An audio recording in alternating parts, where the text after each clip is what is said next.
Okay. So friends, let's start with capital gains. Hello? Shall we? Okay.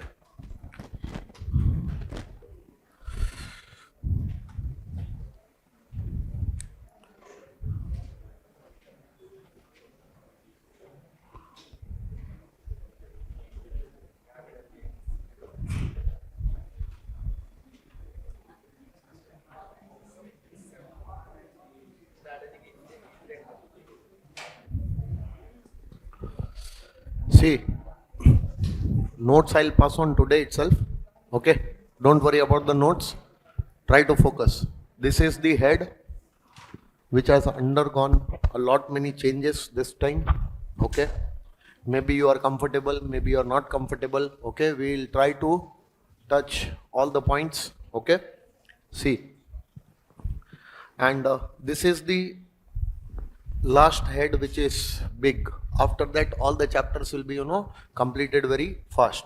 Okay, so capital gains section 45 to 55A, the first section of any head talks about charging section, which incomes will be taxable and on satisfying what conditions. Okay, now see, section 45 talks about the charging section and the balance sections are also there till 55A. So even this chapter is very big in terms of content. There are lot many things which you are supposed to remember, and on top of that there are amendments also in this head. So what are we going to do? We have divided this entire chapter into 5 small parts. One by one the parts will be completed and after that the chapter will be over. First part is, after doing this basics part, you will be in a position to calculate capital gain in normal cases, basic cases. Yes or no? If basic case is there to calculate the capital gain, you will be absolutely be able to calculate that capital gain after doing this part. Yes or no? Then there is one specific charge. Along with the general charge, there is a specific charge also under the capital gain head also, just like we had in PGBP. General charge, specific charge. Likewise, here also you will have a specific charge. That will be the second part of the chapter. Okay. Once we are through with specific charge, we are going to touch the special aspects. That means there will be special situations. Under those special situations, how the capital gain is supposed to be determined. What full value of consideration has to be taken, what cost of acquisition has to be taken. Okay. Indexation if available, then how to index, what period of holding has to be taken. All those special things we are going to cover in special aspects. And then there will be exemptions. So exemptions are there in section 54 to 54 GB, 54 to 54, but all the exemptions are not applicable for you. You are going to do only section 54, 54B, 54D, 54EC and 54F. Only these exemptions are applicable for your CA intermediate exams. Okay. Then there are tax rates on capital gains. Many students put this thing in option. This also in option. We know what is capital asset, we know what is transfer, and we know how to calculate capital gains. This is not the thing to be done. This is not the only thing to be done. We are supposed to cover many things. Okay. And if you don't cover the tax rates, there are bright chances that in the examination, in the total income question, if this capital gain comes and you are supposed to calculate the tax liability, you will never be able to calculate the tax liability. And sometimes, specific question on capital gain also come. Specific question on capital gain, including other incomes, small incomes, and on those questions, you are supposed to calculate the tax liability. So how will you calculate the tax in such cases? Without you knowing the tax rates, because the tax rates have also changed this time. Okay. So what are we going to do? First we are going to start with then and last but not the least, and the chapter will be over. Okay. So first things first, we'll start with basics. First section is 45. Charging. How many types of charge? 2. General and specific. General charge is given in 45 and specific charge is given in 45 1A, 45 2 45(2)(a) is also there, 45(3) is also there, 45(4) is also there, yes or no? But those sections are not in your syllabus. So we'll directly go to 45(2). Then 45(5). One more section is there, 45(5)(a), but that is not in your syllabus. So only 3 specific charge we are supposed to cover in our syllabus. 45(2), 45(1)(a), 45(2) and 45(5). And additionally, along with the specific charge, I cover section 46 also here and 46(a) also here. So the second part of the chapter, when we will start the second part of the chapter, in the second part of the chapter, we are going to cover these 3 sections, section 46 and 46(a). Then the second part will be over. Okay. Now pay attention. Here in the basics, we are supposed to focus only on section 45(1). Says that generally what will be taxable under this head? Generally, any profit or gain arising on of a will be taxable under the head capital gains. It will be taxable as income under the head capital gains in the previous year in which such capital asset is. Meaning, what is the year of taxability of capital gain? Year in which the capital asset is transferred. Now, whether you have received the consideration or you have not received the consideration doesn't matter. None of our business. Have you transferred your capital asset in 24-25? If the answer is yes, then the capital gain will be taxable in 24-25. Yes or no? So, the year in which the capital asset is transferred, that is the year in which the capital gain will be chargeable. That is the year in which the capital gain will be chargeable. But this has few exceptions. This has few, meaning the capital gain can also be taxable in a previous year other than the previous year in which the capital asset was transferred. And those exceptions are the specific charge. So under the specific charge, whatever capital gains will be covered, those capital gains is not taxable in the year of transfer. They will be taxable in some other year. Logic is there, I'll tell you. But right now, we are supposed to remember that any profit and arising on of a shall be taxable as income under this head for the previous year in which such capital asset is transferred. Now we'll do some analysis of this general charging section. Okay. We'll first understand what is the meaning of, then what is the meaning of, and how to calculate this profits and gains. Okay. See, the meaning of the term capital asset is given in 2 subsection 14. The meaning of the term transfer is given in, and how to calculate the profit and gain is given in section. Yes or no? One by one we are going to cover all these 3 sections. The moment these 3 sections are done, basics is done. Yes or no? So first things first. You are having capital asset. Capital asset. So what is the meaning of capital asset? The term capital asset means asset or property of. Asset or property of tangible or movable or fixed or circulating, whether used for business or not. Any type of asset you are having, any type of property you are having, that is your capital asset. Number 2, any shares or securities which are held by FIIs. Any foreign institutional investor is there. So for them, the shares or securities which they are buying and selling in different countries, including India. So some foreign institutional investor is there. What is their main business? Their main business is to investing, buying and selling the securities and shares of different companies in different countries. So one FII can be there. That FII would have bought the shares and securities of Indian companies. Yes or no? And their business is to buy and sell these type of shares and securities. So in the course of their business, they are buying and selling their securities, shares. For them it is stock in trade.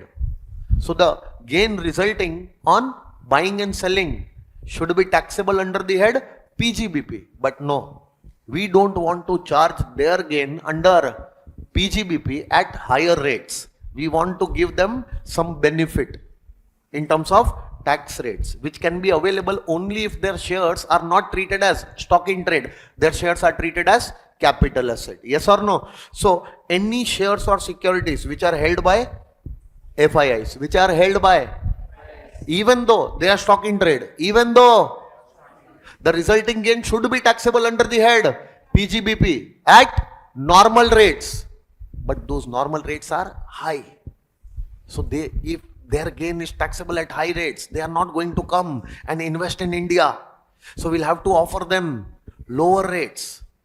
But their gain will be taxable at lower rates, special rates, only if their gain is not taxed under the head PGBP as their normal income. Their gain is taxable as capital gain as their special income, so that a special concessional rate can be offered to them. Yes or no? Only then they will be attracted to come and invest in India in huge amounts. Getting my point? So shares and securities held by FIIs. Next one, any unit linked insurance plan. Unit linked whose maturity proceeds not exempt under section 1010D. Just for the sake of remembering in the definition, remember this part is not applicable for your CA intermediate syllabus, because these type of ULIPs and the taxability and everything you are going to learn in final CA. So right now, remember for the sake of the definition, that definition considers these type of ULIPs also as what? Capital asset. So how many types of assets are there now? There are many assets. There are many types of assets. Any asset, any property you have, that will be your capital asset.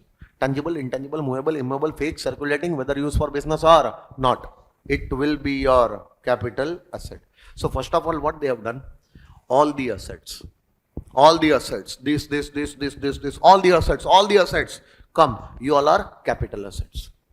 Few things specifically covered as capital asset. Number one, shares and securities held by FIIs and ULIPs whose maturity proceeds are not exempt under section 1010D. Now they have created a group. In this group, all the assets, all the properties are covered. Now by mistake, few assets are covered, few properties are covered, they should not be treated as capital asset. So what they have done? First they have covered everything in the definition of capital asset. Now they are excluding few things. Now they are saying that the term capital asset does not include. Number one, stock in trade is your asset or not your asset? You don't listen properly. Stock in trade is your asset or not your asset? It is your asset. So since we have covered every asset in the definition of stock in trade, would have also got covered over there. We are removing stock in trade from the definition of capital asset. So first, all the assets are capital asset. All the assets, all the properties are capital asset. Hello, stock in trade, what are you doing there? Go out, get out. Since we have covered everyone, you are also by mistakenly covered over there. We don't want you to consider, we don't want you to be considered as a capital asset. Get out.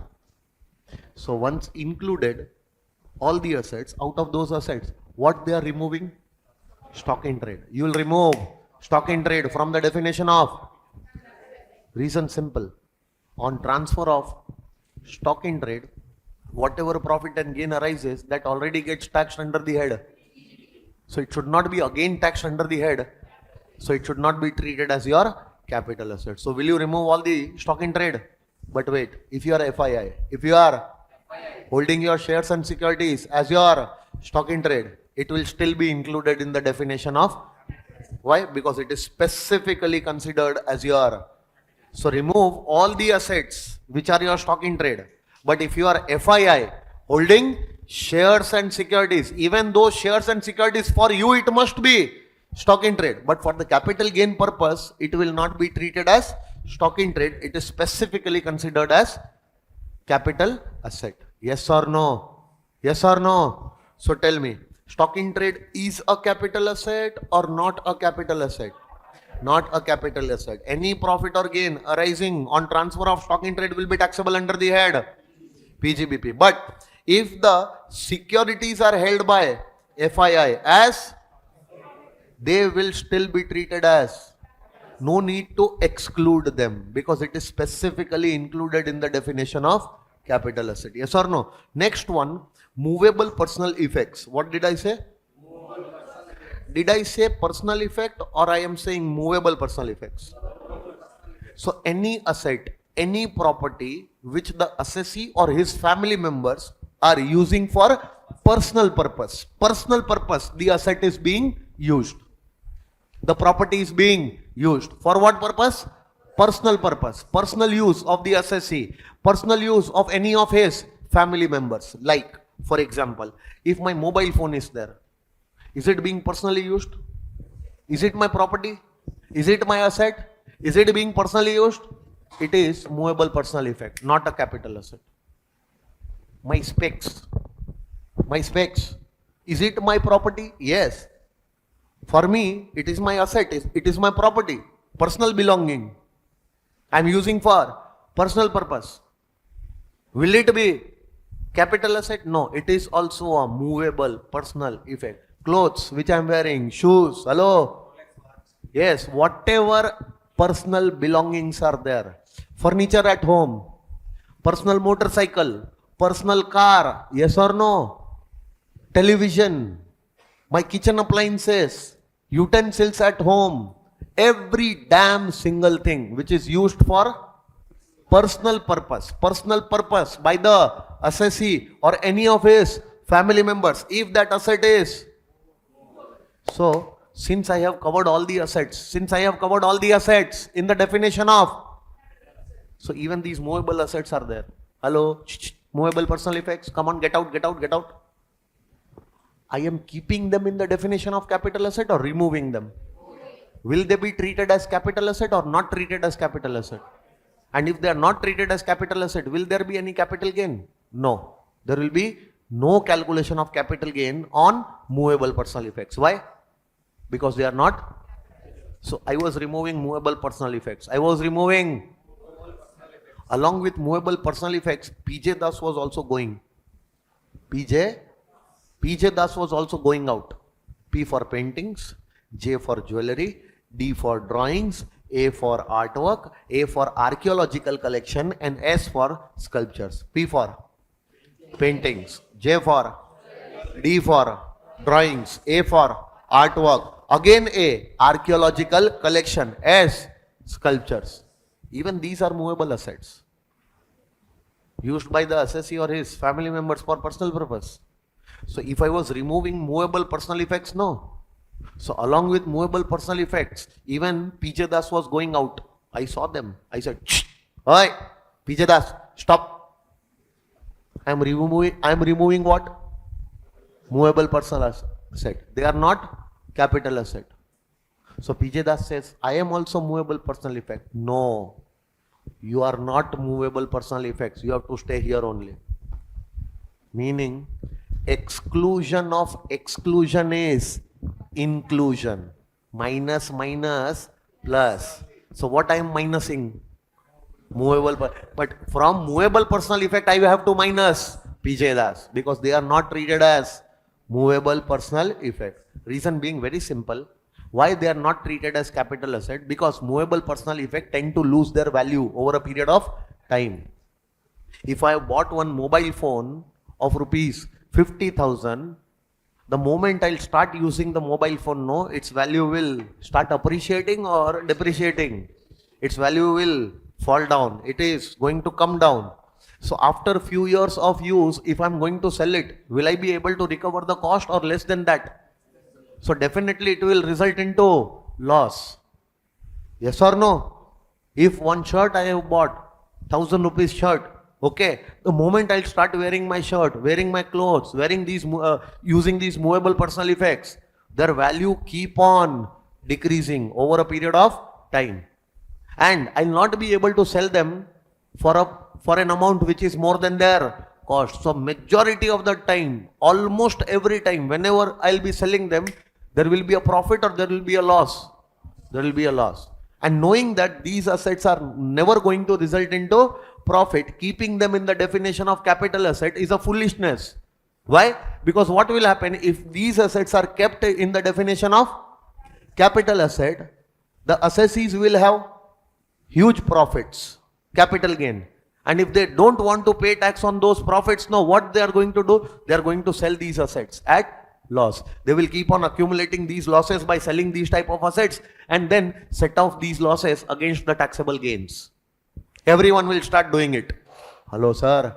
Hence, movable personal effects are not going to give any profits. And even if the profit will arise, it will arise in 1 or 2 cases, which are very exceptional. And for those 1 or 2 exceptional cases, we are not going to cover this as capital asset. Because anyways, these assets are going to give loss. Hello, sir. But wait, this is not the case in case of PJ Das. Over a period of time, their value will not depreciate. Their value will. The more older these assets become, the more valuable they become. Will they be sold for a cost, sold for an amount less than cost or more than cost? It will result in gain. And what if we want to charge tax on those gains? We'll not be able to charge if we consider them as movable personal effect and we'll exclude them. Yes or no? So these assets should not be excluded. These assets should not be. So exclude all the movable personal effect. Exclude other than. These will not be treated as movable personal effect because their value increases over a period of time. Therefore, they are capital asset or they are not capital asset? They are capital. But what about movable personal effect? They are capital asset or they are not capital asset? They are not capital asset. Okay.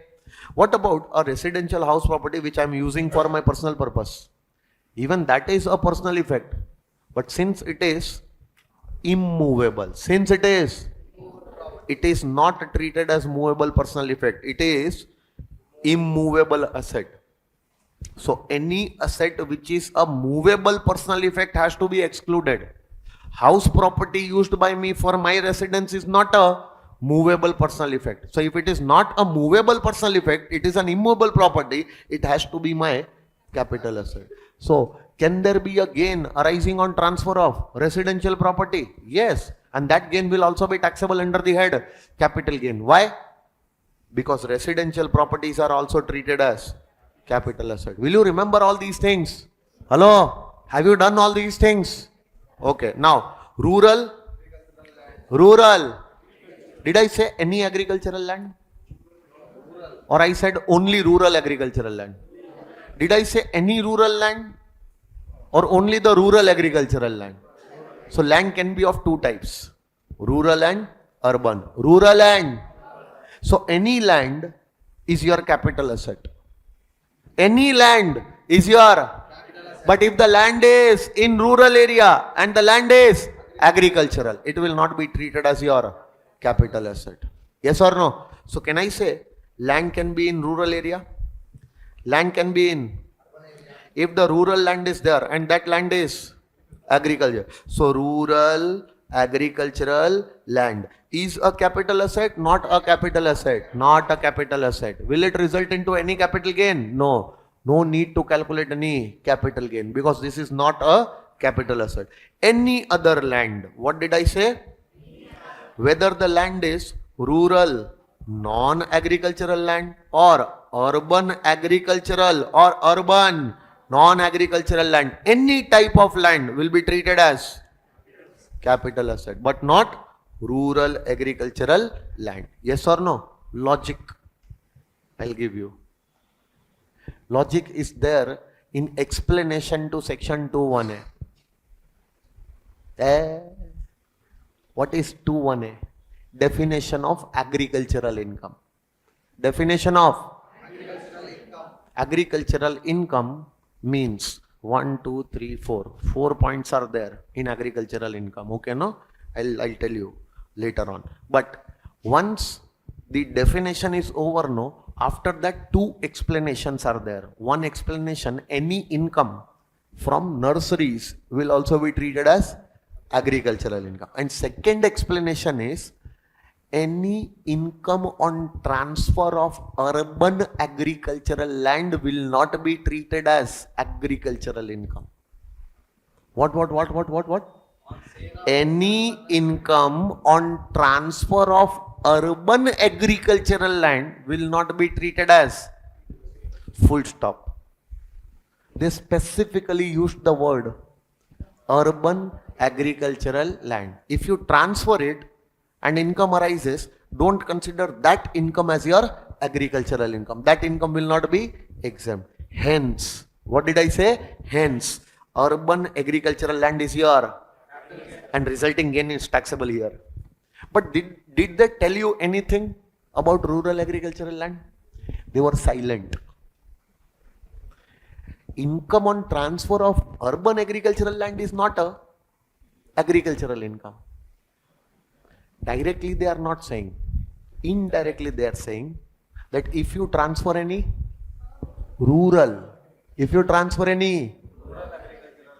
are they saying that it will not be treated as agricultural income? Meaning that will be treated as,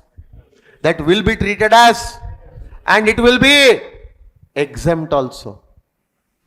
Hence, rural agricultural land should not be treated as your. This is the proof. That whenever the rural agricultural land is transferred, the resulting income has to be treated as agricultural income. And that should not be taxed in the form of capital gains. Hence, rural agricultural land should not be treated as capital asset. But any income on transfer of urban agricultural land will not be treated as agricultural income. Hence, urban agricultural land is a capital asset and resulting income will be taxable as your capital gain since it is not your agricultural income. Getting my point? Hello, sir. So, will you remember rural agricultural land? Yes or no? Next one. Now, gold bonds. And after gold bonds, there is gold deposit bonds or gold deposit certificates. And after that, special bearer bonds. Okay, pay attention. What are you having? Gold bonds. Now, gold bonds are of two types. Old gold bonds and new gold bonds. New gold bonds are issued under Sovereign Gold Bond Scheme 2015. So the government has come up with a Sovereign Gold Bond Scheme 2015. Under that scheme, whatever new bonds are being issued, all those new gold bonds are known as sovereign gold bonds. What will you call them? Yes or no? And the government in the past also, so many years back, at that time I was also not born, 1977, 1980, in those years also the government issued some gold bonds, 6.5% gold bonds, 7% gold bonds, national defense gold bonds. These were issued in 1977 and 1980. So these gold bonds which were issued earlier, old gold bonds, yes or no? As per the definition, any gold bond which is 6.5% gold bond 1977, 8% gold bonds 1980 and national defense gold bonds 1980. These gold bonds will not be treated as capital asset. Hence, will you calculate any capital gain? No, because these are not treated as capital asset only. And any interest on these gold bonds you were receiving, no, that interest also is fully exempt under section 1015. So whenever you will buy these gold bonds and these gold bonds will be sold or they will be matured, there will be a gain. And on that gain, the government does not want to charge tax. Hence, these gold bonds are not treated as capital asset. So if they are not treated as capital asset, if you transfer them and there is a maturity of these gold bonds, there will be no capital gain arising because they are not treated as capital. Until the time they will not mature, periodic basis you will get what? Interest. That interest is also fully exempt. That's it. Under the exclusion, only this much is there. That's it. Now the new gold bonds which the government has started issuing from 2015 onwards, sovereign gold bonds. There is no specific exclusion about those sovereign gold bonds. Meaning, in the exclusions to capital asset, nowhere it is written that new sovereign gold bonds will also be excluded. Meaning, is it your asset? Is it your asset specifically excluded? No. So you'll have to call it your capital. They are your capital asset. And there is no specific mention about the exemption for the interest. Hence, any interest on sovereign gold bond will not be exempt under section 1015. Because under section 1015, nowhere it is mentioned that the interest on sovereign gold bond will also be exempt.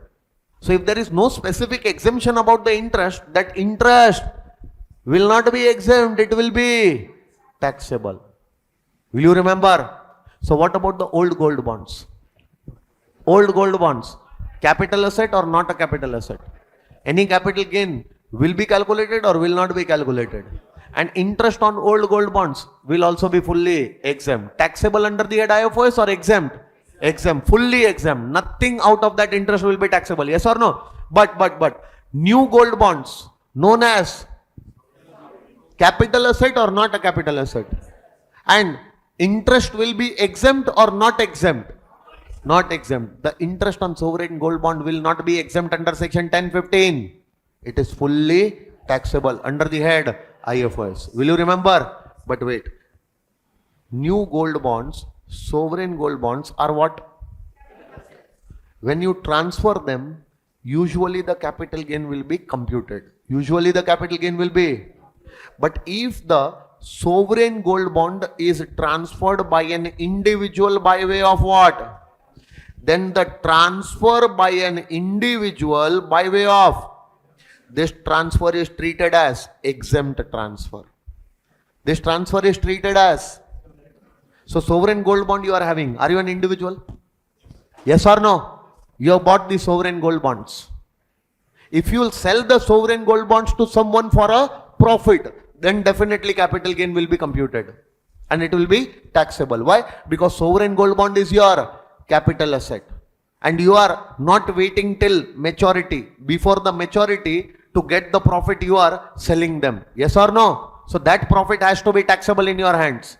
But if you are an individual, you have bought the sovereign gold bond and you are holding them till maturity. You are holding them till. So at the time of maturity, sovereign gold bonds are transferred and the gain will arise. That gain is not arising on selling. That gain is arising on maturity. That should not be taxed. That should not be.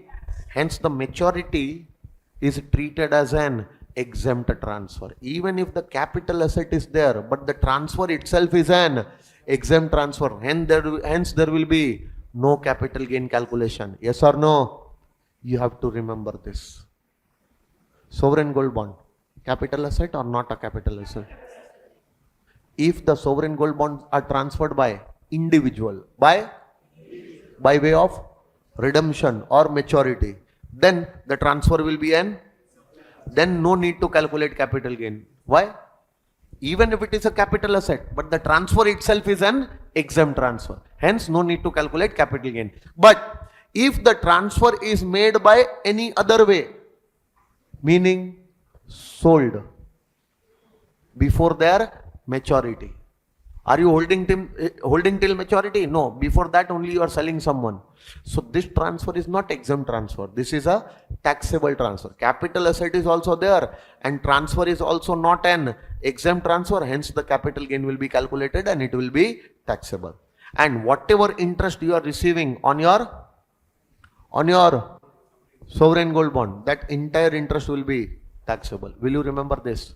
Yes or no? Now let's come to gold deposit bonds. Either gold deposit bonds will be there or gold deposit certificates will be there. So earlier there was a scheme, gold deposit scheme 1999, and recently in 2015 government had announced one more scheme, gold monetization scheme 2015. 15. Both are similar type of schemes under which if you have some gold, go and deposit that gold to the government. If you have some, go and deposit that gold to the, and in return, whatever value of gold you have deposited to the government, the value of that gold, equivalent to that value, the bonds or the certificates will be issued to you. If you have deposited that gold under the gold deposit scheme, then you would have got gold deposit bonds. If you would have deposited the gold under the gold monetization scheme, you would have received gold deposit certificates. Both are same. Yes or no? Now, what you have done? You have converted your gold into a certificate. You have converted your gold into bonds. Now the gold is gone from your hands. And on maturity, now you are not going to get back your gold. On maturity, whatever will be the value of gold at that time, no, at the time of maturity, that amount you are going to get as maturity proceeds, which will be definitely higher than your gold which you deposited. For example, right now 10 grams gold you deposit. What is the value of this gold? Example, the value of this gold is 1.25 lakhs right now. So you'll get a certificate of 1.25 lakhs. You'll get a bond of 1.25 lakhs. Now this certificate, this bond will be matured after 10 years. Example, how many years? Don't you think after 10 years, the value of gold will increase? In the same proportion, the value of the bond will also increase. This is as good as holding the gold on paper. Instead of holding gold, physical gold, you are holding the gold on paper. Yes or no? You have converted your gold in paper. Now you are holding the gold on paper. Its value will increase or decrease in the same proportion in which the value of gold will increase or decrease. Yes or no? So after few years, right now if you buy gold of 1.25 lakhs, after 10 years that gold will become worth 2 lakhs. That gold will become worth. So if you are converting your gold into bonds, so that bonds will also become worth 2 lakhs. Yes or no? So what is the value of bond? 1.25. Later on at the time of maturity, the bonds will become worth.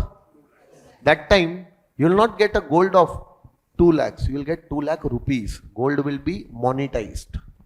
Gold will be converted into money at the time of maturity. Getting my point? So that gain should not be taxable. Hence, the gold deposit bonds or gold deposit certificate, either the old bonds or new certificates, both are not treated as your,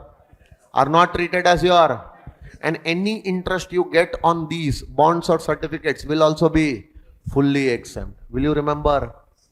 This was your gold deposit bonds and scheme. Now any special bearer bonds, 1991, even these special bearer bonds are also not treated as your capital asset. Will you remember this? So now tell me, all the assets, all the properties, capital asset or not a capital asset? All the assets, all the properties, capital asset or not a capital asset? Even the securities held by FII or ULIPs whose maturity proceeds are not exempt.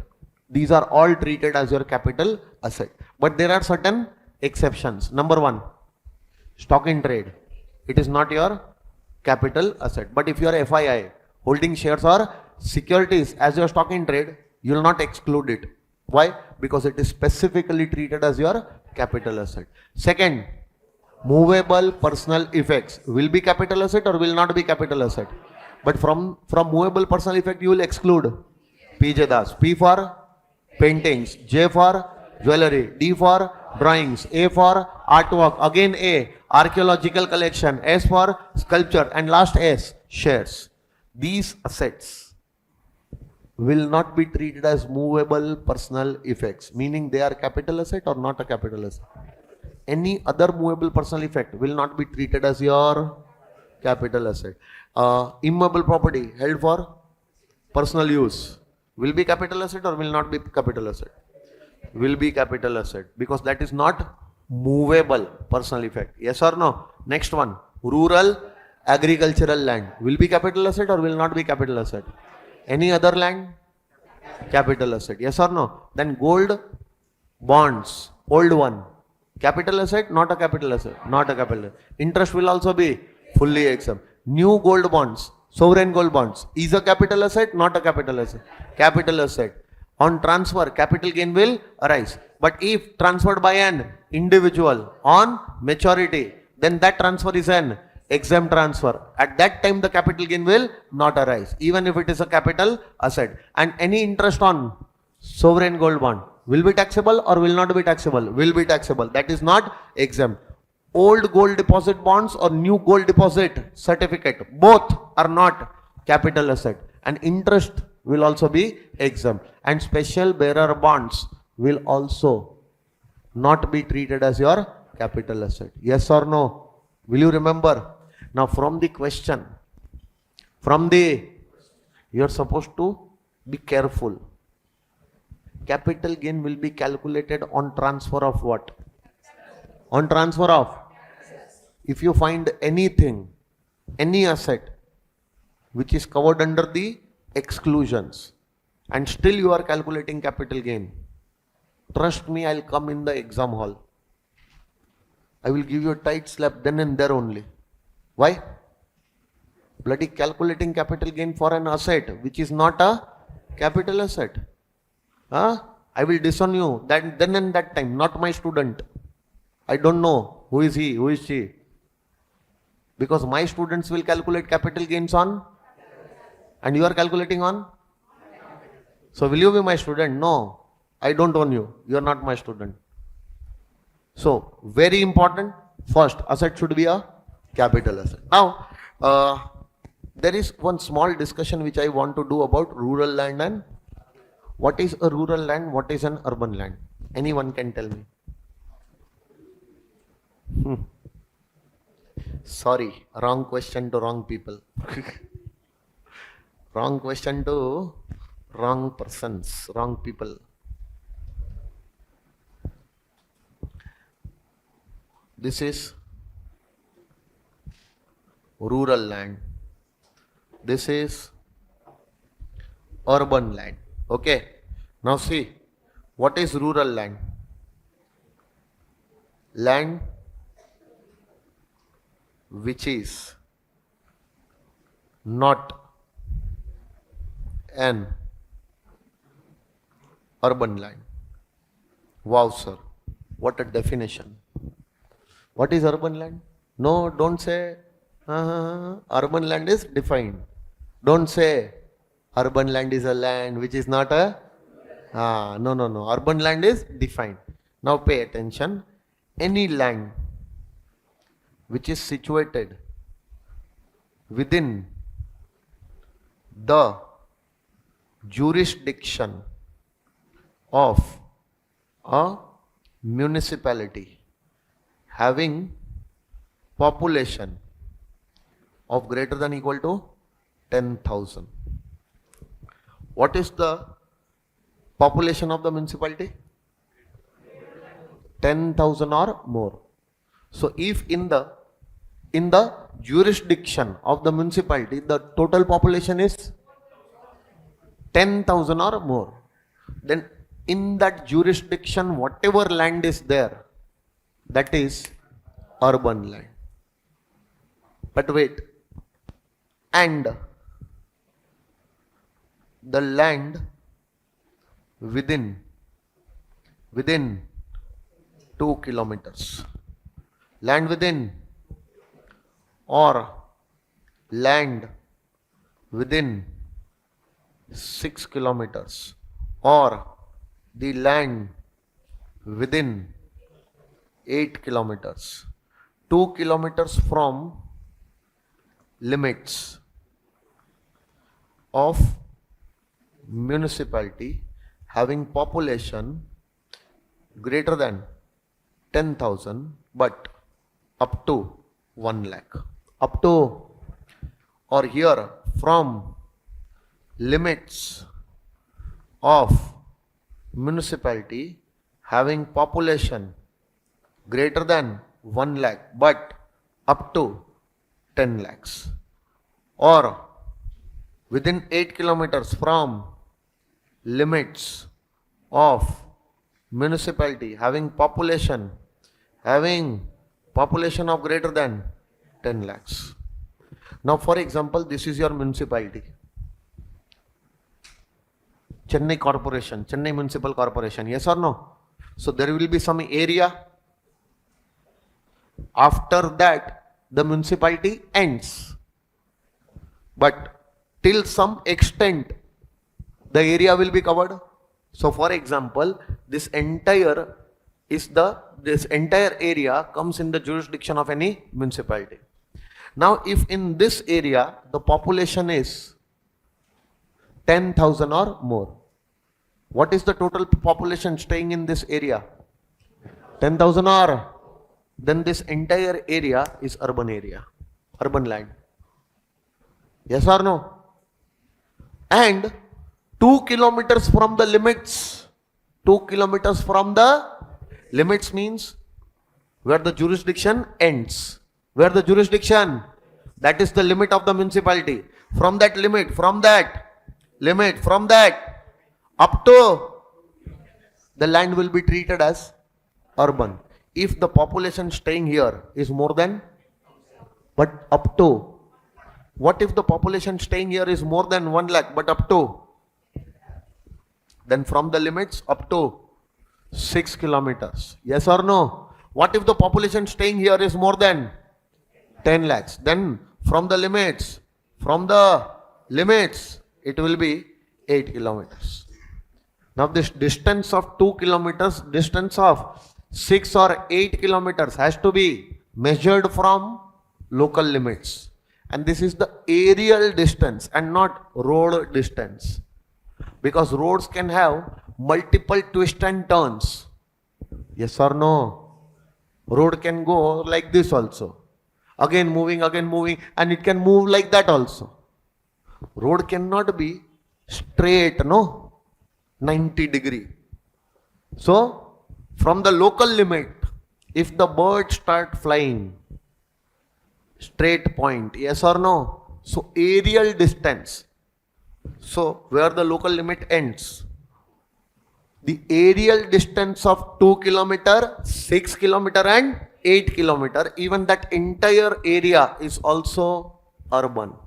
Is also, meaning the land which falls in this jurisdiction, inside this jurisdiction, or within 2 kilometer, within 6 kilometer, within 8 kilometers, yes or no? That entire land is urban land.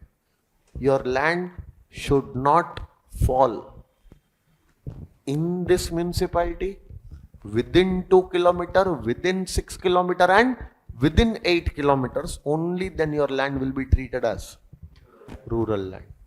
Because what is rural land? Land which is not an, so urban land is within that jurisdiction, up to 2 kilometers, up to 6 kilometers, up to 8. But beyond that, the land which is not falling within this jurisdiction, up to 2 kilometer, up to 6 kilometer and up to 8 kilometers, that land is known as rural land. Will you remember this? Hello sir? Okay. Now pay attention. Rural land. Rural land should be capital asset or not a capital asset? Capital asset. It is not a capital asset if rural land is agricultural. Urban land is a capital asset or not a capital asset? Whether it is agricultural or non-agricultural. Will you remember? The definition of capital asset is over. Definition of capital asset is, now we are going to move ahead. See. Now, please remember, very important thing. Any asset or property which is covered under the, you remember those exclusions? No. Any asset or any property which falls under the exclusion, will it be treated as capital asset? Will you calculate any capital gain? So you have to calculate capital gain for other assets. The assets which are not covered under the exclusion. Any asset or any property which is not covered under the will be and capital gain will be calculated for those assets. Now what type of capital gain you are going to calculate? You are going to calculate either the short-term capital gain or long-term capital gain, depending on the nature of the asset. Sorry, depending on the type of the asset. So first of all, your capital asset can be short-term or it can be, capital asset can be short-term or it can be. Sir, what is short-term capital asset? What is long-term capital asset? Long-term capital asset is a capital asset which is not a, meaning short-term capital asset they have defined. So the definition of short-term capital asset is given in section, and definition of long-term capital asset is given in. What is long-term capital asset? Capital asset which is not a short-term capital asset is a, meaning what is short-term capital asset? As per 242A, if the holding period of any capital asset is up to, then that capital asset will be treated as short-term capital asset. What if the holding period is 21 months? Is it less than 36? Yes, it will be a capital asset. What if the holding period is 32 months? What if the holding period is 30 months? Holding period 1 month? Holding period 12 months? So every asset we see period of holding 36 months. What is period of holding, sir? Simple. You are an assessee. You acquired the asset today. So from today, from the date of your acquisition, you started holding the asset. Till what time you will hold? Till the time you will not transfer that asset. Yes or no? So from the date on which you acquire the asset till the date on which you transfer the asset, that period is known as holding period. That period is known as, but wait, holding period usually starts from date of acquisition. It usually starts from date of, and it will end on date of, no, date immediately preceding to date of transfer. Because from date of transfer, it is held by someone else.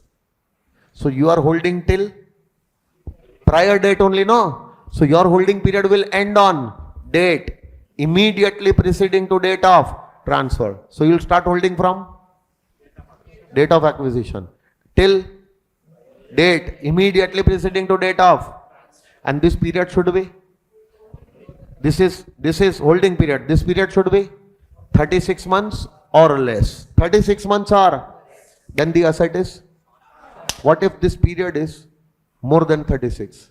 Can the asset be treated as short term? Then it will definitely be treated as, yes or no? But wait, 4 assets. How many assets?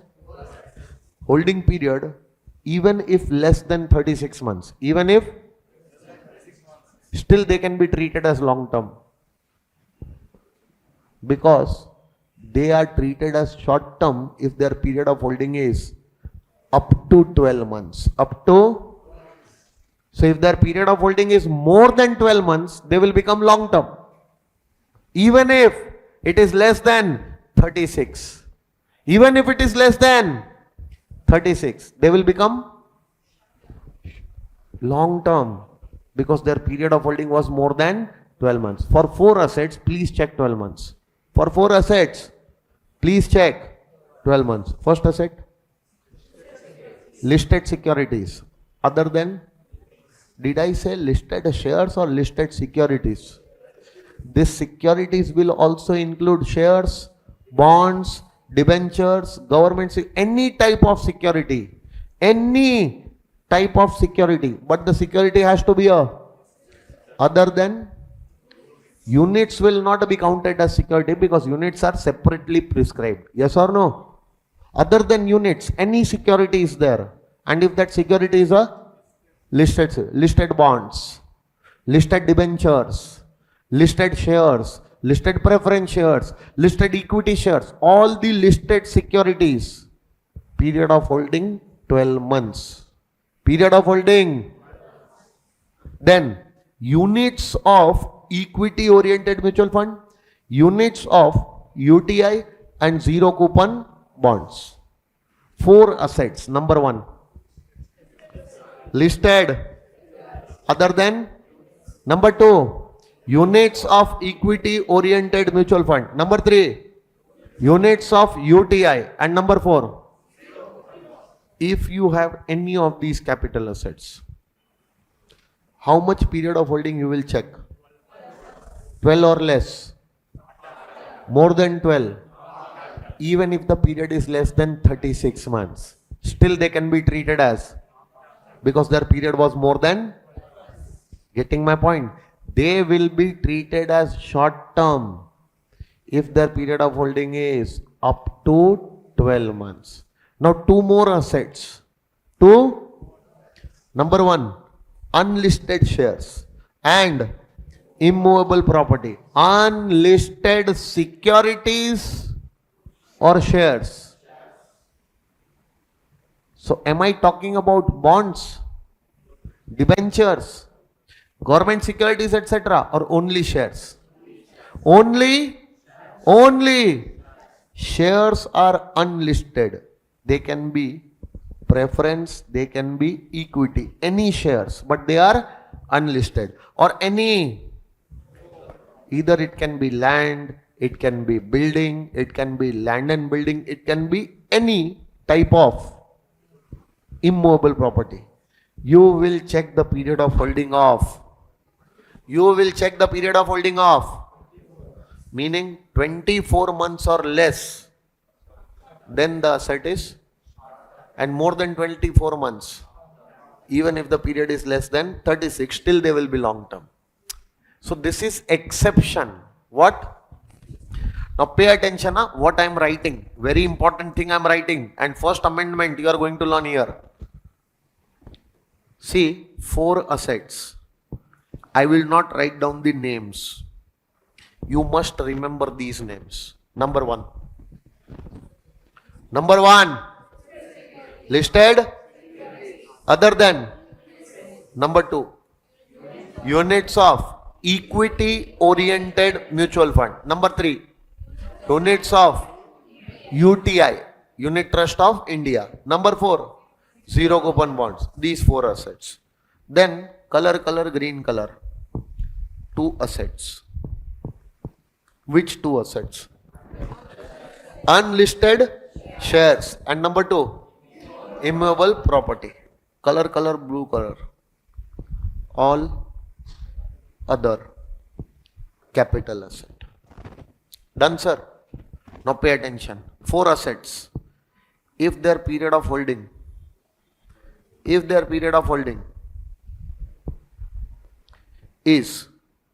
up to 12 months, they will be, if their period of holding is more than, they will be long-term capital asset. Got it, sir? 2 assets. If their period of holding less than equal to 24 months, they will be. And what if their period of holding is more than 24 months? More than, they will be. For all the assets, for period of holding less than equal to 36 months, they will be short term. And what if their period of holding is more than, they will be. Will you remember? If capital asset is transferred prior to 23rd July 2000, then you will check this. And because of Finance Act 24, number 2, because it was a budget year, it was a election year. So in election year, 2 budget comes. 1 before the election and 2 final budget comes after the election. So after the election, the budget came on 23rd July. And in the budget speech, our respectable and lovable finance minister, Mrs. I cannot, use bad words also. Because my mother's name is also Nirmala. But she is very smart. Has been running the, finances of the country since so many years. But I haven't seen any finance minister better than her. Sarcastic. Okay, she's too good. Too good in making the things complex. And one of the examples is in front of you. On 23rd July she came in the budget speech. The government is taking away these benefits, giving these benefits by doing these amendments in the Income Tax Act. First amendment which he did. Now we want to rationalize the provisions of capital gain, where multiple period of holding are to be checked. So the assessees get confused that for which asset, how much period of holding is to be checked. Because there are multiple period of holdings to be checked. We want to streamline everything. We want to make everything, simple. So we are doing away with the period of holding of 36 months.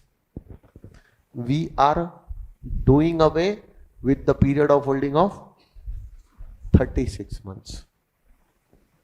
Meaning 12 months remaining, 12 months. 24 months remaining, 24 months.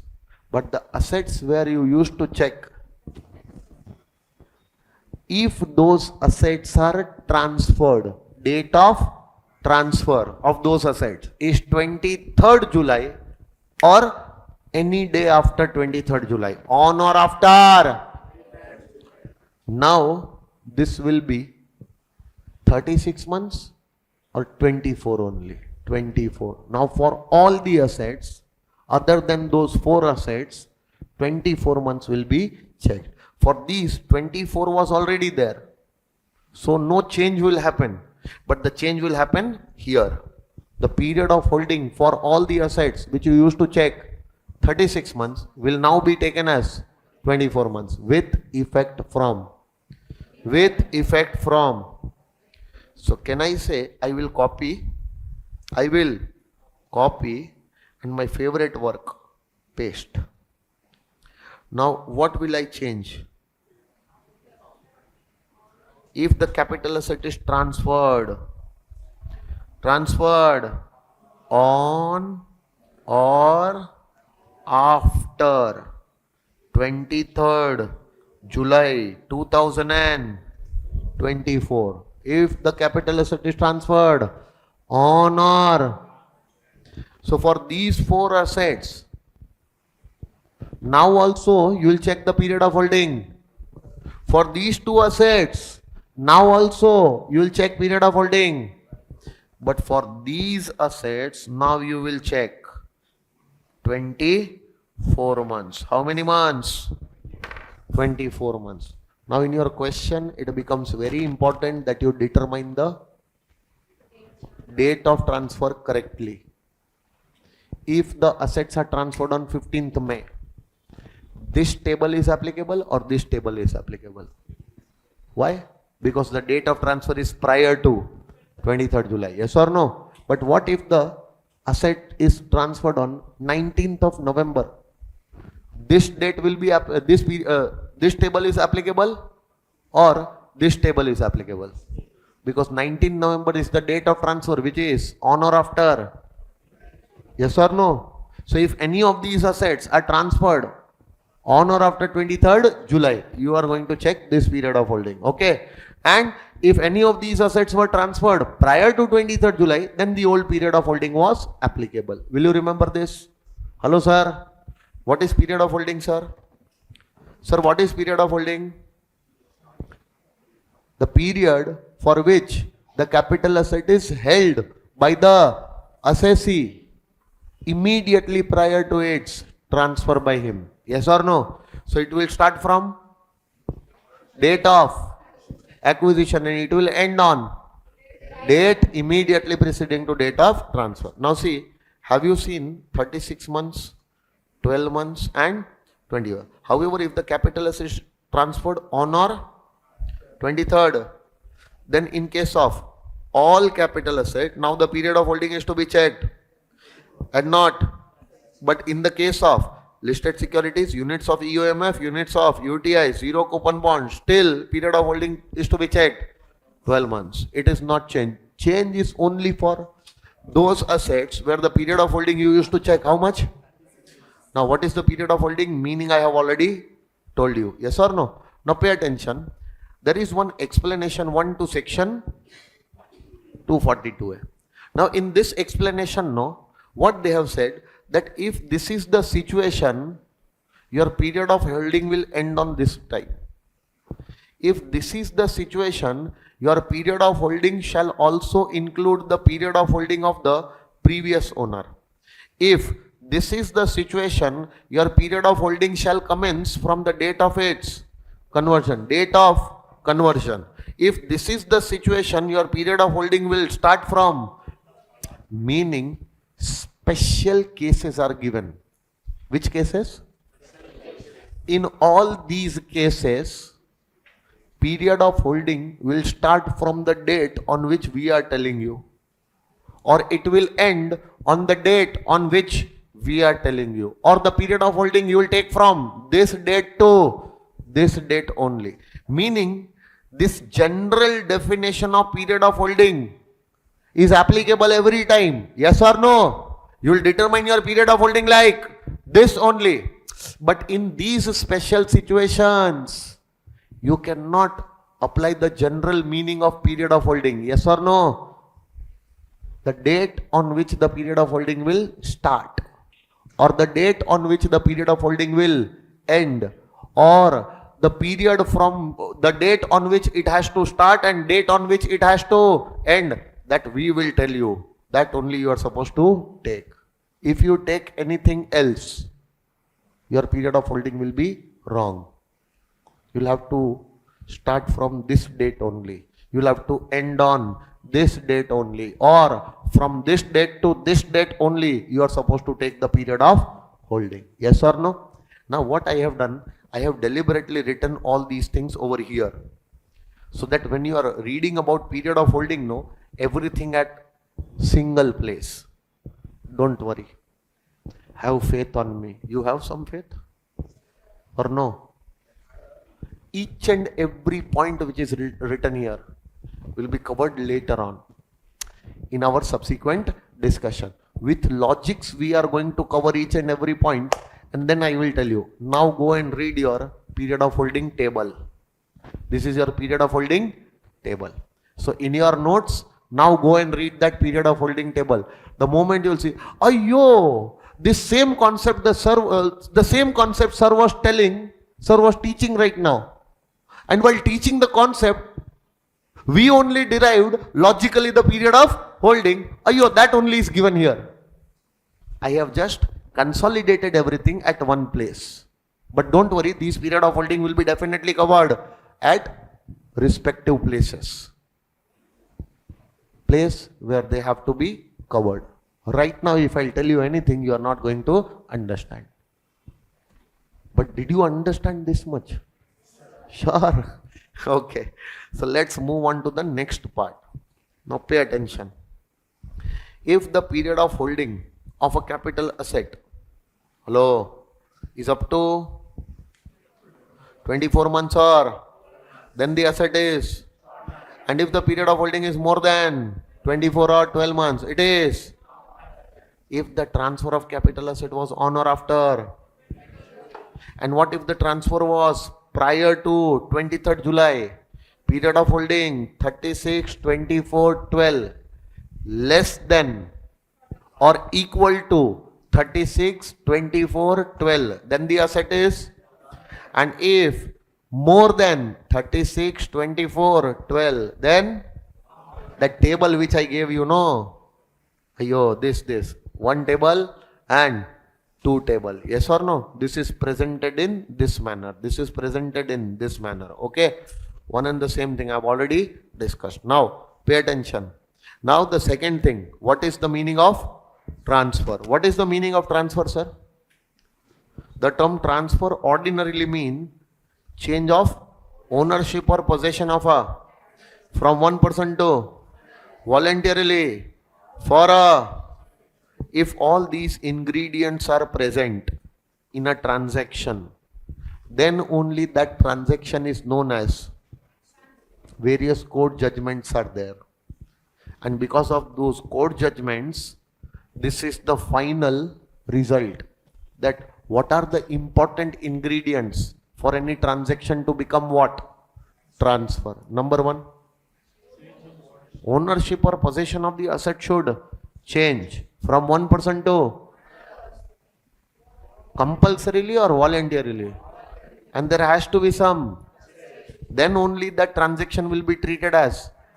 Yes or no? So if this happens, transfer is there, and if transfer is there, capital gain will arise. Capital gain will. But as per section 2 subsection, as per section, the term transfer includes. See, this is the ordinary meaning of transfer. But there are certain things which are specifically covered in the definition of. Meaning of the term transfer is being expanded. Meaning of the term transfer is being to cover all these things also in the definition of. Only this will happen, then it is transfer. No, this is transfer. But along with this, if any of these things will also happen, it will be treated as transfer, and capital gain will still be calculated. Yes or no? Why? Because the term transfer includes these things also. Number one, sale, exchange, or if you sell your asset, if you exchange your asset, or if you relinquish your asset, it is a transfer. Capital gain will arise. Capital gain. Sale, sir, you know. Exchange also you know. Sale means sale of goods at. You know na? Hello. Giving the asset to someone. Transferring the ownership. Transferring the possession for a consideration. Transferring the title in the goods is what? Sale. For a consideration. That is transfer. No problem. But what is the meaning of exchange? Simple. Giving your capital asset, and in return, instead of taking monetary consideration, you are taking some other asset. That is also transfer. Capital gain will also arise. Sir, if you give your jewelry to me, and in return if I give you land, is it a transfer? So what barter? Barter means exchange. Whether you call it barter or you call it exchange, one and the same thing, no? Barter happens in case of small petty items. Barter means what? Give me 1 kg of wheat, I will give you 1 kg of dal. Money not involved in barter, sir, but Sir, money not involved means what? Monetary value is involved, no? Are you a mad person that if you will give your asset and you will not ask for anything? not, sir. Let me clear my words. Clear. Sir, in barter, we don't take any money from a person. We exchange only goods. But in exchange, we exchange goods, sir. Means I will give goods to him, and opposite party also will give goods to him. But there is a difference in value of those goods. So all we will make payment also, sir. Don't deviate. Okay, sir. No need to apply mind. Because whatever you will do now will be a blunder. Remember only that thing which I am telling you. Exchange also covers barter. It is not a small thing, exchange. It covers every form of exchange. Even barter is a type of exchange. Exchange is a wider word. In the ambit of exchange, barter is also covered and all other types of exchange also covered. Got it, sir? And barter word is used when you talk about small items. Getting my point? Now if asset is there, your water bottle is there, and against your water bottle, if I am giving you this mouse, barter, or you can call it exchange also. One and the same thing. 1 kg of rice, and I will give you 2 liters of water. Barter. But it is a type of exchange. But since we talk in the terms of what? Assets. We are not talking in the terms of small items. Hence the word exchange is used. Okay. Now pay attention. If I give you diamonds, meaning I am transferring diamonds. In return I should get money. In return I should get consideration. I know if I take monetary consideration, capital gain will arise. So instead of taking money, I take some asset. So that they don't come to know that I have transferred my asset for a consideration. Consideration I can receive in cash also. Consideration I can receive in kind also. Whether I receive in cash or I receive in, both the things should be taxable. If this thing is not treated as transfer, tell me, everyone, no one will ever pay tax on capital gain. Why? Transferring the asset, taking the money will result into what? Capital gain. Instead of that, transferring the asset, take other asset as a consideration. No capital gain will arise. So they said no. This is not going to help you. Even if you take the money or you take some other asset, it will be treated as transfer. And capital gain will also arise at the time of exchange. And now it will arise in the hands of both the parties. Why? I gave you my diamonds. So for me, the capital gain for diamond will be calculated. In return, what you gave me? Land. It was your capital asset. So by transferring your land, what you got? Diamonds. So for you, the transfer of land will take place, and for that the capital gain will be calculated. Will you remember? What is relinquishment? Simple. Leaving the right. Meaning that the asset is yours right now. You are giving away your asset. You are alienating yourself from the asset. You are removing yourself from the asset. Giving away your asset. Removing yourself from the asset. Why the bloody hell you are going to give away your asset to someone? Some or the other consideration will be involved. If there is no consideration, don't worry, there will be no capital gain. But by relinquishing the asset, if we come to know that there was some consideration, monetary, non-monetary involved, so we should be in a position to charge tax. Hence, relinquishment should also be treated as a transfer. Later on, you cannot deny that there will be no capital gain. Why? Because relinquishment is not a transfer. Bloody first, let us make it as a transfer. And later on, if we come to know, because of this, you have got some consideration, either directly or indirectly, monetary or non-monetary, then we should be in a position to charge tax. Hence, it is very important to make this also as your transfer. Best example, I'll tell you, best example. Right you get. Right to acquire right shares. What you get? You are already a shareholder in a company, and that company has given you right to acquire 500 right shares at a very cheap price of 100 per share. Yes or no? If you exercise that right, it will result into right shares in your hands. Yes or no? But what if you give away that right to someone? What if you give away that right to someone? Right is a asset, intangible asset. Is it your capital asset? Yes. And what if you give away your right? If you give away without any consideration, you need not worry. But usually you don't give away without consideration.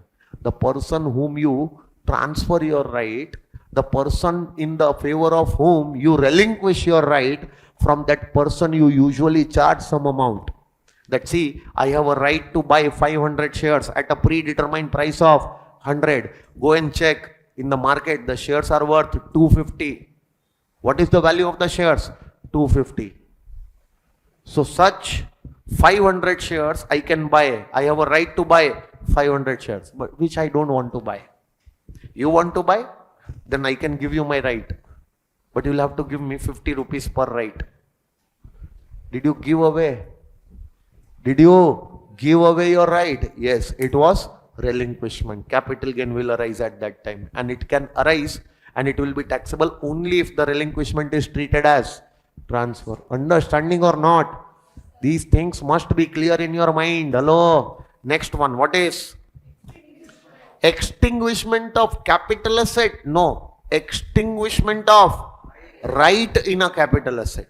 Best example, buyback. Buyback happens. Shares are given away. And then those shares are cancelled.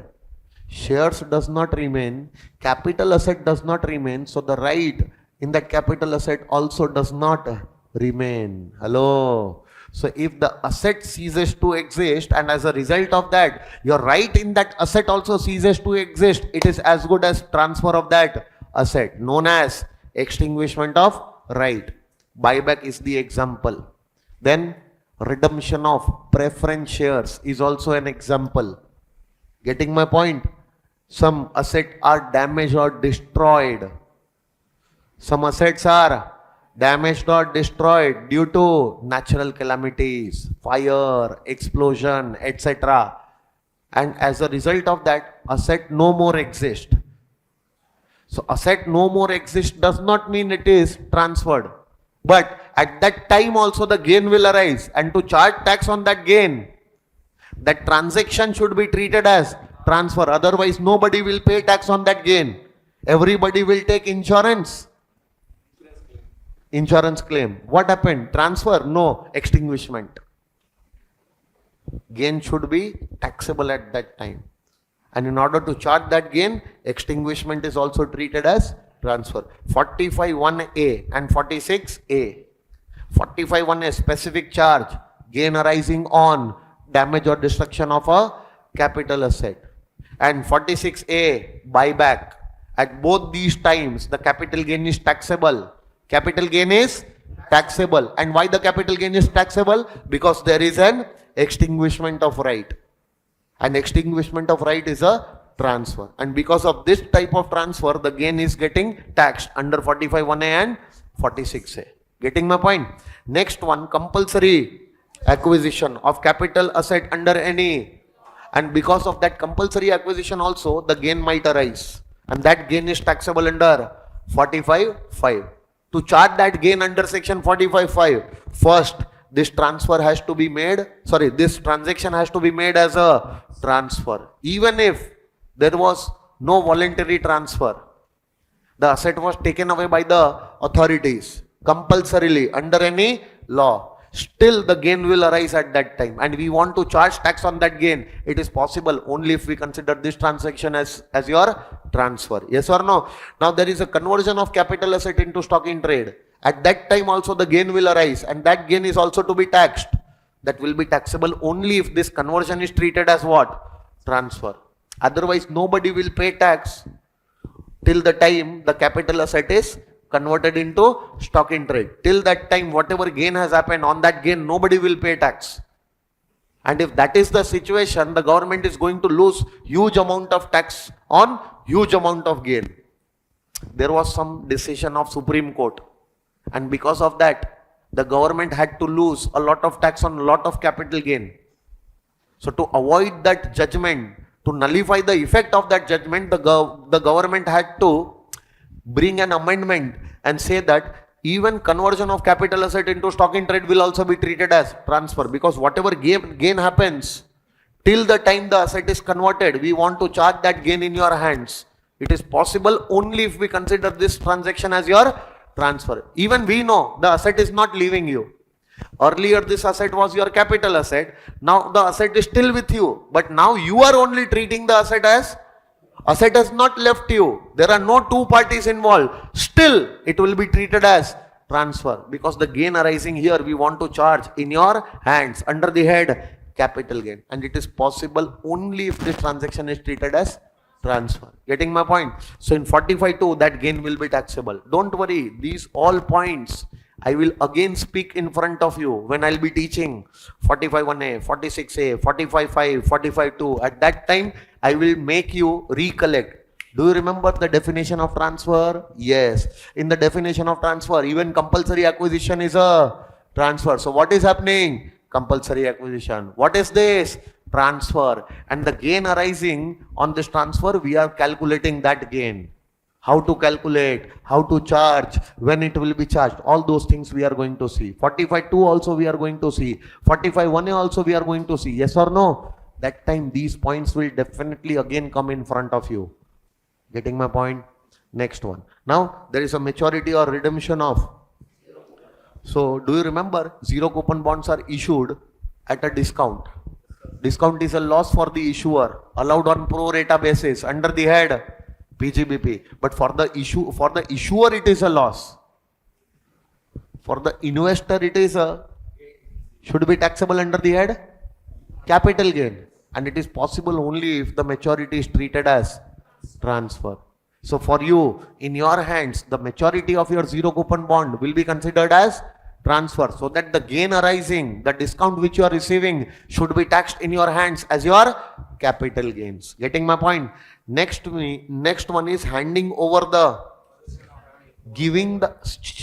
handing over the possession is different thing, and giving the legal ownership is a different thing.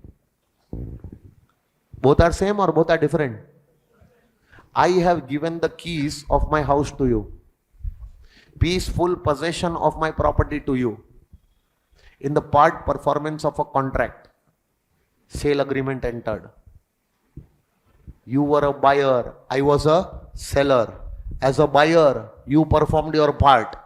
You paid the consideration, or you have taken the liability to pay the consideration. So I will have to perform my part, and by performing my part, what I am doing? I am giving you the peaceful possession. We have entered into a sale agreement. Now till the time the sale agreement is not registered on your name with the registrar, till that time I will be the legal owner. And the moment the sale agreement is registered on your name, my name will be removed from their register and your name will be entered as a legal owner. Till that time will you say that I have not transferred the property? Bloody, the moment I have given you the possession, no. You have performed your part, I have performed my part, the sale is complete in all aspect. It is not necessary that for transfer, the legal ownership should also be transferred. Sometimes it might also happen that the legal ownership is transferred after 2 years, after 20 years, after 50 years, or even not transferred at all. And the buyer has taken the property, buyer is enjoying the property, and seller has given the property, and seller has, got all the money to sell the property. But since the transfer was not recorded, not registered in the registrar's books, nobody paid tax. Why? Legal ownership is not transferred. Don't worry. In the case of immobile property, even handing over the possession will be treated as what? Transferred. Without transferring the legal ownership, even if the handing over of the possession has taken place, even that will be treated as what? Transfer. Yes or no? Transferring the legal ownership is necessary or not necessary? Necessary. But if it has not taken place and both the parties have performed their part, yes or no, and sale is complete in all aspect, then even if registered ownership is not transferred, legal ownership is not transferred, handing over the possession will be treated as what? Transfer, resulting in capital gains. Will you remember that?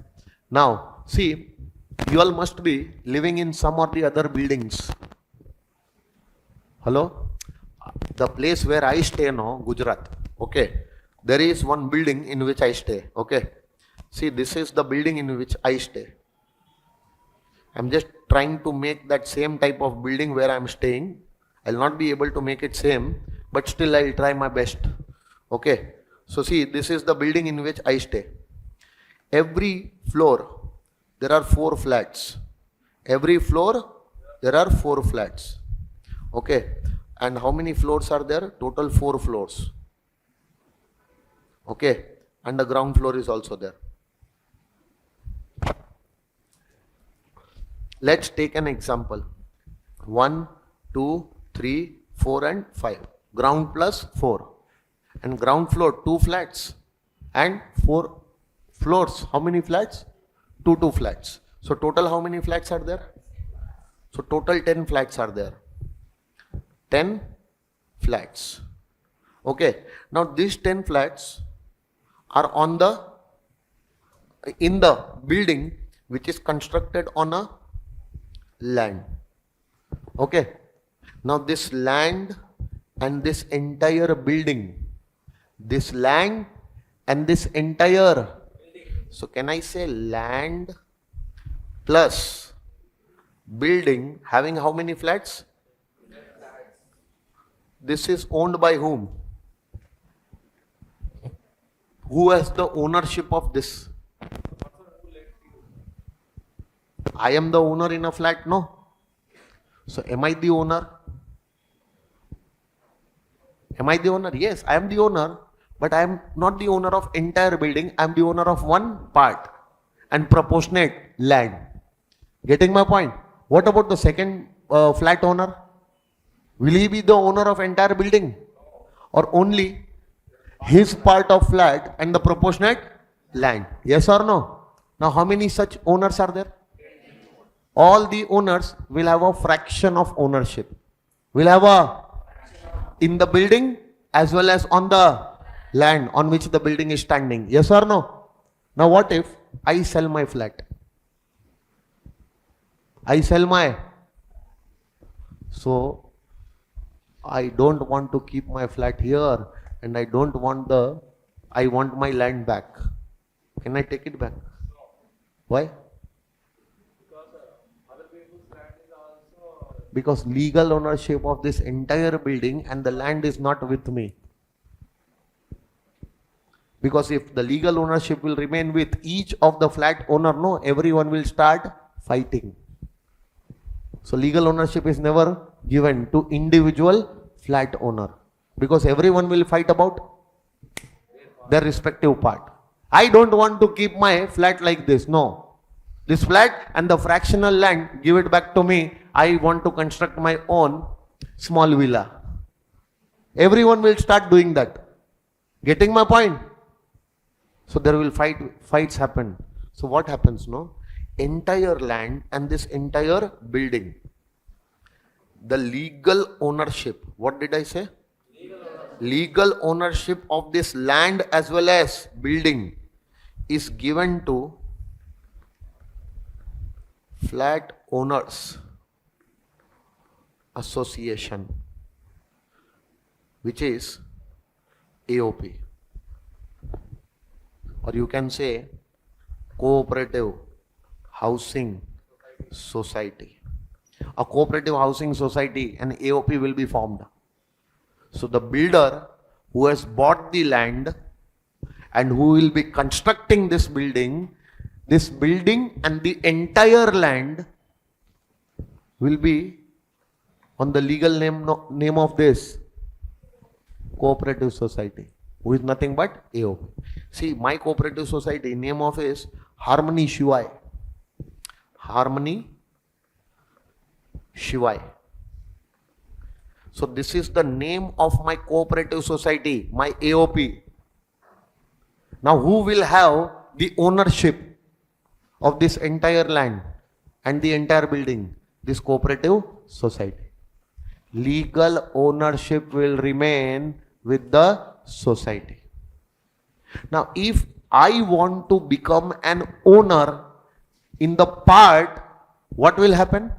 I will have to become a member. I will have to become a member in this society. So the moment in this AOP, the moment here I will become a member, I will become a member or a shareholder, I will get a right. I will get a right to enjoy some part as an owner, but still I'm not the legal owner of that part. I just get the right to enjoy that portion as an owner. So the moment you are going and saying that I am the owner of this flat, bloody you are not the legal owner. You can say this because you have got that right to enjoy the flat, enjoy that portion as an owner. Getting my point? So this right of ownership, this right of ownership of a part, right of ownership of a comes to you because you are becoming a member. Understanding? Now, wait. You want to sell this part. You want to sell your flat. You bought. So at the time of buying, you did not get any legal ownership. At the time of buying, you did not get any. You got only the right. You got only the to enjoy as a owner. And that right was through this membership in the AOP. Now, if you want to sell that flat, if you want to sell that, will you be able to sell the legal ownership? Bloody, you never had legal ownership. So you cannot transfer the legal ownership. Only you can transfer the right to enjoy the property as an owner, which you had. So what are you going to transfer now? This membership or the shareholding in the AOP. Because of this membership, because of this shareholding, you were enjoying the flat as an owner. Now you are going to transfer this. By transferring this, you are transferring the right to enjoy the property as an owner. It is as good as transfer of flat, transfer of immovable property. So at that time you cannot say that capital gain will not arise. Why? Because I am transferring something of which I am not the legal owner. Bloody, you are transferring something of which you are not the legal owner, but still you are transferring what? Right to enjoy the property as a owner. That transferring the right to enjoy the property as owner is also a transfer of immovable property as per section 2 subsection 47. Will you remember this? So you have a right to enjoy you have the right to enjoy in any. How did you get this right?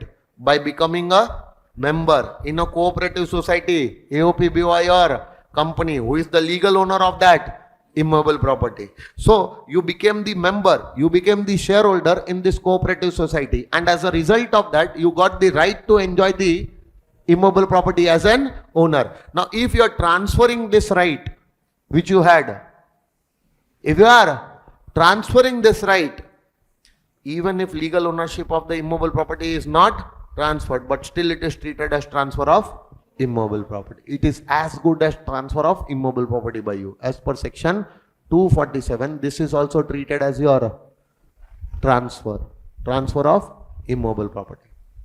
Got it, sir? These transactions, did you study in the last attempt? Now you studied. Will you remember? Any of these transactions are there in the question, and there is a capital asset. Will you calculate capital gain? Absolutely yes. Because all these transactions are transfer. And if any of these transactions happen with a capital asset, can I say capital asset is there? Yes. Can I say transfer is there? So if capital asset is transferred, profit and gain will be calculated. Capital gain will be calculated. Yes or no? So now few court judgments are there. If there is a transfer of asset through auction sale, that is also treated as taxable transfer. So in the case of auction sale also, the capital gain will arise. If there is a temporary transfer of any capital asset, see, there is no temporary or permanent transfer. A transfer is a transfer, whether it is permanent or it is a temporary. Always the capital gain will arise. Redemption of preference share is also treated as a transfer because there is an extinguishment of right in the case of redemption. There was a Supreme Court judgment in the case of Anarkali Sarabai. Anarkali Sarabai was the name of the case law. In that case, the Supreme Court decided that there is an extinguishment of right happening. So this redemption of preference share will also be treated as what? Transfer. And that time the capital gain will also arise. Yes or no? So these 3 points you remember additionally, any of these 3 points are there, even they are treated as what? Transfer. Now pay attention. Capital asset is there, transfer is there, profit or gain will be computed. Capital gain will be computed. If capital asset is there, transfer is not there. Transaction in that capital asset is not treated as transfer. Will you compute capital gain? No, no need to compute capital gain. Because even if the capital asset is there, the transaction happening is not treated as a transfer. So no need to calculate any capital gain. So transaction happening is a transfer. The transaction is getting covered under the definition of, but the transaction is happening for an asset which is not a, then also don't come here. No need to compute. Sir, I don't have a capital asset and there is no transfer. Then bloody what are you doing in this head? Huh? You have forgotten your way. You are in the wrong head. You will come here only if there is a and. If none of these things are there or any one thing is missing, go out of this head. No need to compute any capital gain. Did you understand what is capital asset? Did you understand what is transfer? Yes or no? Now capital asset is divided into 2 parts. Short term and why? No, why? I know that some asset based on period of holding will be short term, some asset based on period of holding will be, but why do you do that? Why do you classify your capital asset as short term capital asset and long term capital asset? Excellent. Because you need to know the nature of gain and nature of loss arising on that transfer. If you have a capital asset and you transfer that capital asset, resulting gain, will be taxable at different rates.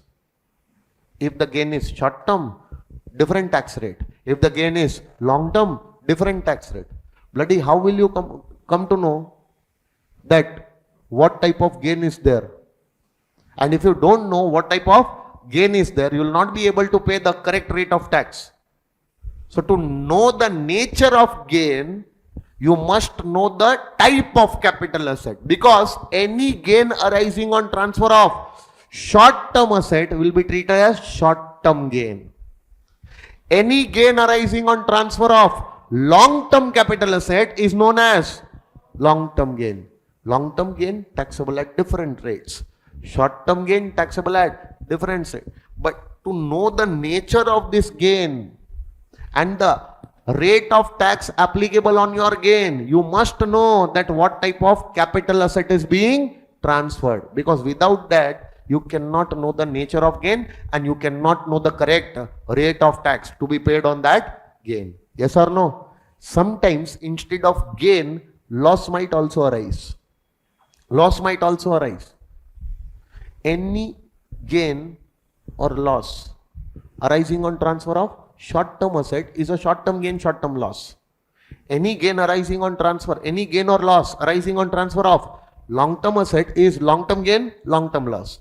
See, gains are taxable at different rates, but loss is there. There is a different way in which the losses can be set off. Long-term loss can be set off only against long-term gains. And short-term loss can be set off against short-term gain as well as long-term gains. And you don't know the nature of your loss only. You have calculated the loss, but you don't know the nature of loss. How will you know that against which gain you are supposed to adjust your loss without knowing the nature of your loss? So it is important to know the nature of the loss, and to do that, it is important to know the type of the asset. Hence, you classify your asset into 2 parts, short term and long term, based on their period of holding. Yes or no? Hello, sir. Now, there are certain transfers. These transfer, what is the meaning of transfer?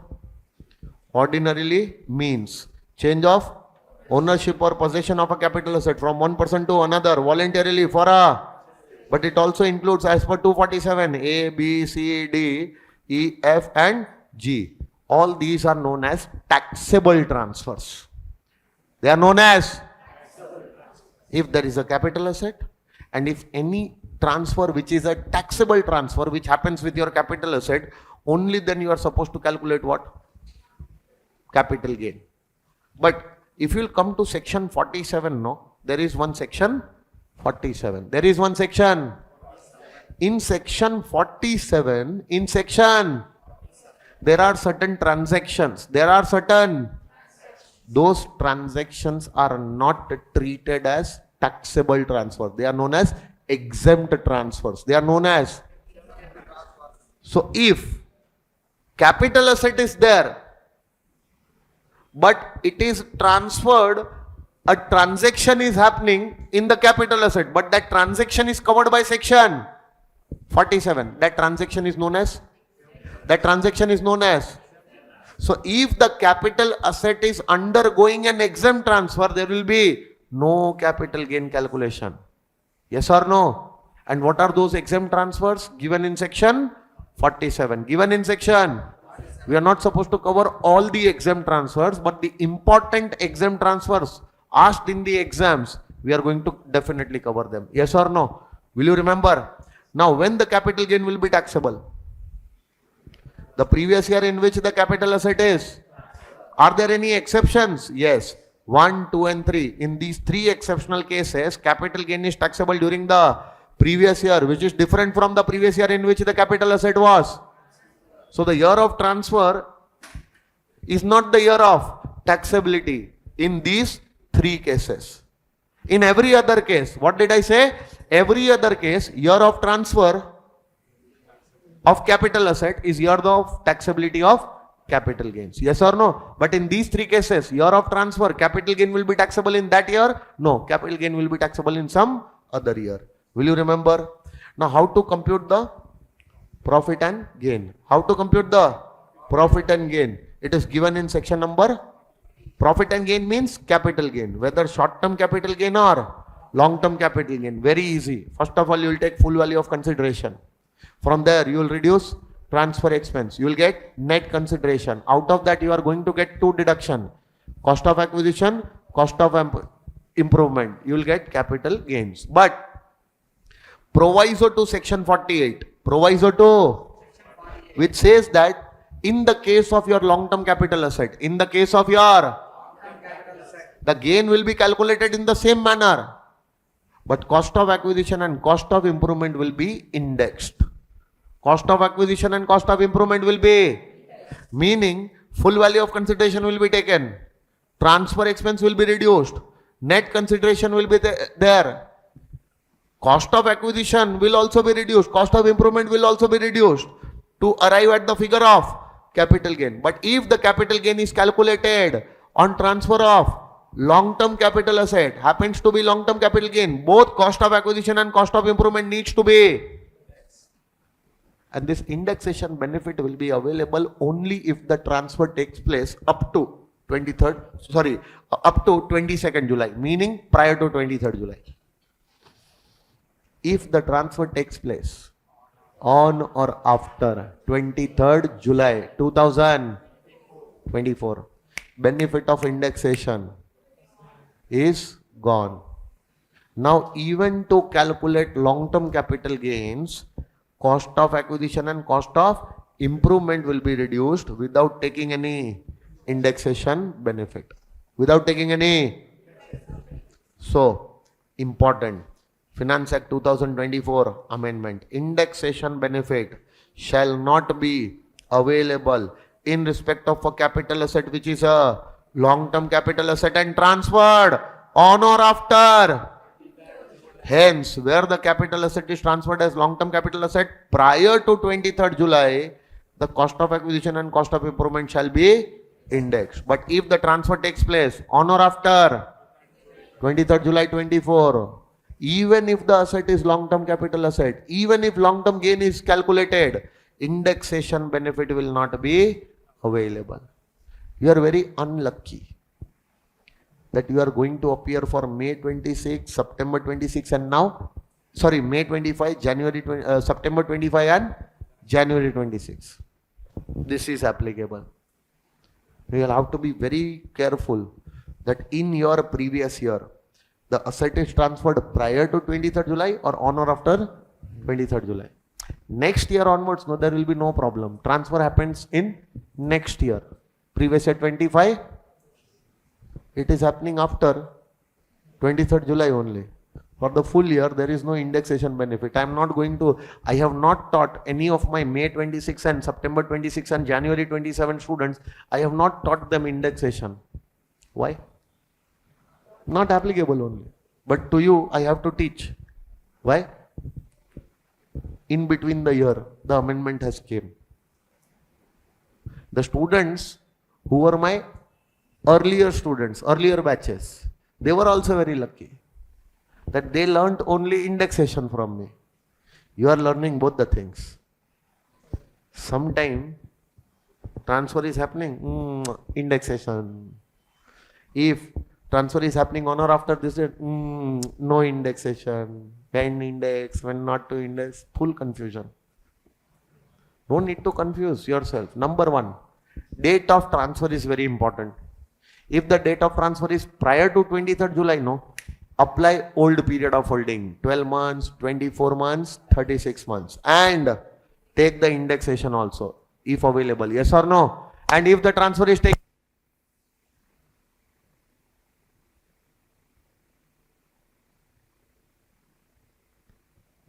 if the transfer is taking place on or after 23rd July, then take new period of holding, 12 months and 24 months. And even if the capital asset is long term, even if the capital asset is, will you do any indexation? No need to do any indexation. Will you remember, sir? Everyone, now pay attention. The moment Madam Nirmala Sitharaman removed this indexation benefit, everyone started shouting.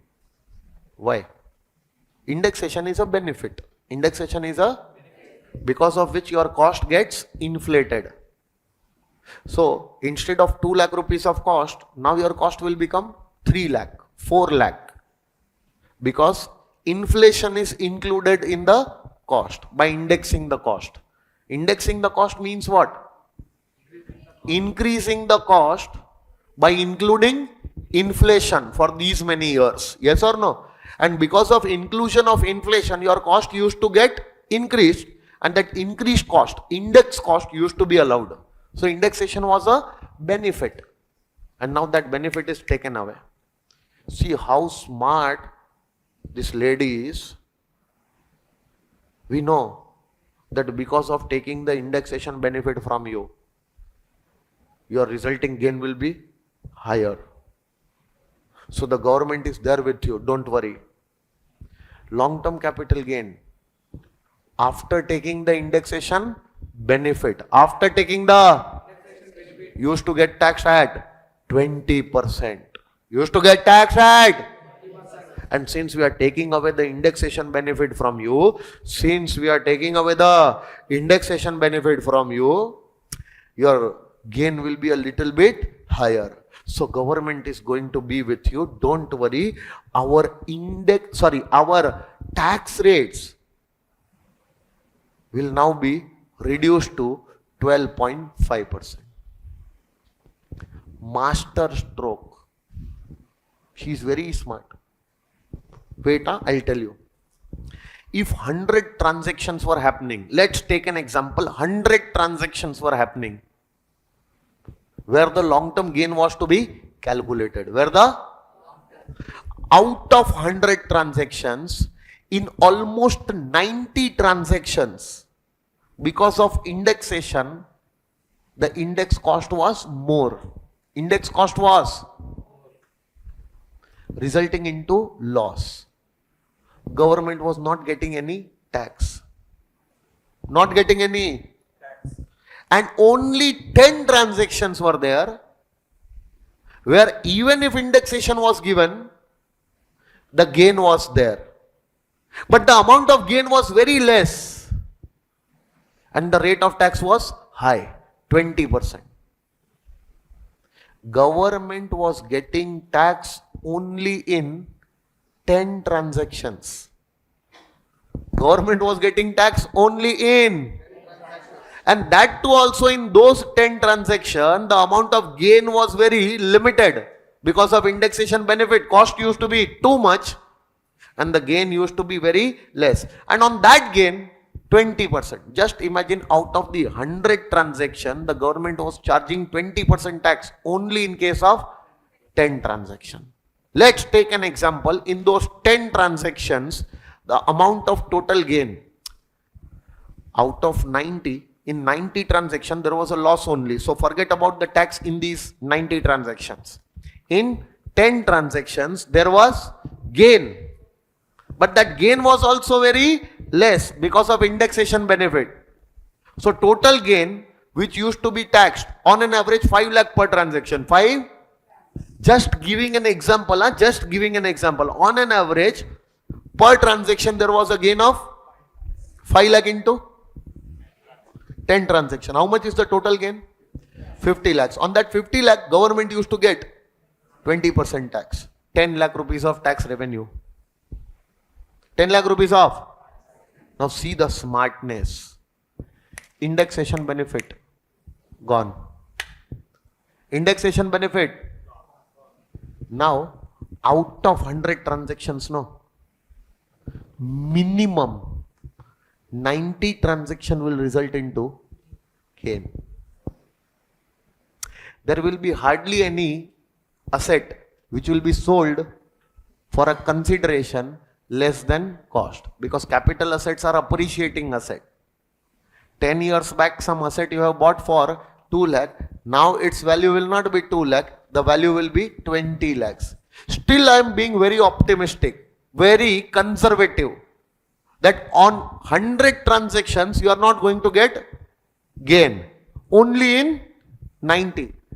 I am telling you, almost in 100 transactions now the government will be making you calculate the tax, because they are appreciating asset. Over a period of time their value will go up and you are absolutely going to sell them at a higher price as compared to the cost. And now there is no indexation benefit also. Now entire gain happening starting from the date on which you acquired till the date of transfer, entire gain will now be taxed in your hands, and that gain will not be a very small amount, huge amount. Just imagine an asset which you acquired 10 years back for 2 lakhs. Because of inflation, because of a period of time, that asset, because of the inflation, its value has increased to 20 lakhs now today. If indexation benefit would have been given, no, that 2 lakh would have been indexed. And right now, the cost would have been nearby 14 to 15 lakhs. So out of 20, you should have got a deduction of 14 to 15 lakhs. Only resulting gain of 4-5 lakhs would have been taxed in your hands. Yes or no? Indexation benefit is taken away. Gone. Now how much gain? 2 lakh was the cost. How much you are selling it for? Entire 18 lakh gain will be there. And trust me,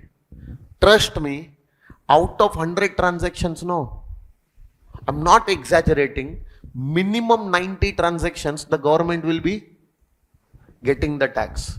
Why? Because in those 90 transactions the gain will be calculated.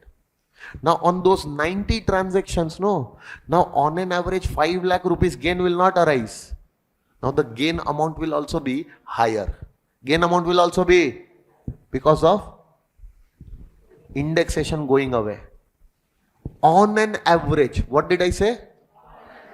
Now the gain will be around 10 lakhs.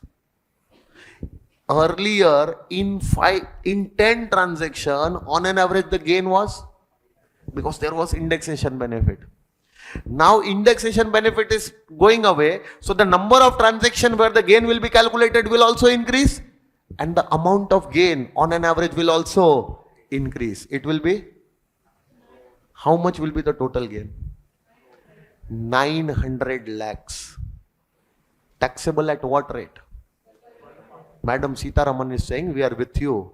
We will not charge the gain at 20%. Now the rate will be, calculate 12.5% of 900.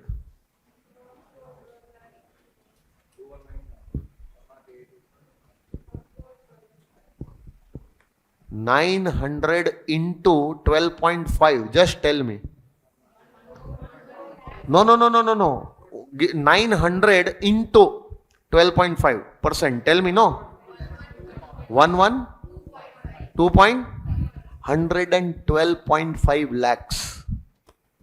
112.5 lakhs. I have just told you the comparison for 100 transaction. The government was getting 10 lakh rupees of tax at a higher tax rates, giving indexation benefit. Indexation benefit remove. Automatically the number of transactions where the gain will be calculated will be increased.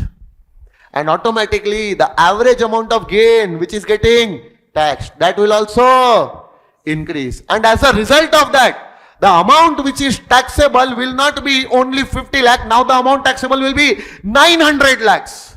On that, even if I take 5% tax, no, then also the government is getting benefit. Calculate 5% of 900. Still it is more than, way more than 10 lakh rupees tax which the government used to get. Master stroke it is. Getting my point?